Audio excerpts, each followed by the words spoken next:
तो एक पिता पर एक कविता छोटी सी प्रस्तुत कर रहा हूँ सर। पिता हमारे बरगद जैसे, पिता हमारे बरगद जैसे परिवार को आश्रय देते हैं। पिता हमारे बरगद जैसे परिवार को आश्रय देते हैं।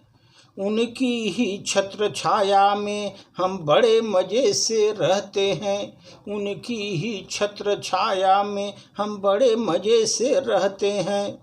जब घर पर कोई विपदा आती, जब घर पर कोई विपदा आती, नहीं किसी से कहते हैं, पता किसी को न लग जाए, इसीलिए हंसते रहते हैं, इसीलिए हंसते रहते हैं।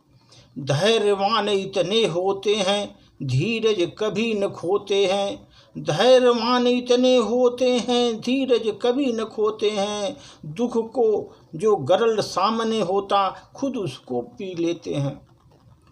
ऊपर से दिखते सख्त सदा, अंदर से मुलायम होते हैं।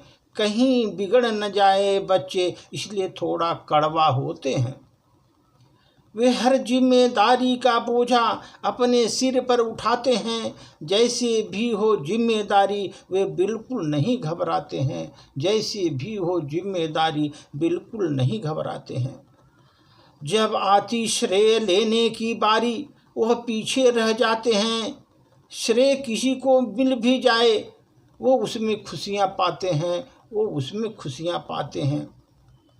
पिता में इतनी गहराई होती, चुपचाप सभी कुछ सहते हैं। बच्चों के सुख खातिर में वे सदा लगे रहते हैं। बच्चों के सुख खातिर में वे सदा लगे रहते हैं। मनुष्य की बात मानकर अपने पिता का सम्मान करो। अब उनको अपना सब कुछ मानो, भूले से भी न अपमान करो, भूले से भी अपमान न करो। पिता हमारे बरगद जैसे परिवार को आश्रय देते हैं। उनकी ही छत्र छाया में हम बड़े मज़े से रहते हैं। उनकी ही छत्र छाया में हम बड़े मज़े से रहते हैं। धैर्यवान इतने होते हैं, धीरज कभी न खोते हैं। दुख का जो गरल सामने हो तो खुद उसको पी लेते हैं, खुद उसको पी लेते हैं। वे हर जिम्मेदारी का बोझा अपने सिर पर उठाते हैं। कैसे भी हो जिम्मेदारी बिल्कुल नहीं घबराते हैं, बिल्कुल नहीं घबराते हैं। धन्यवाद।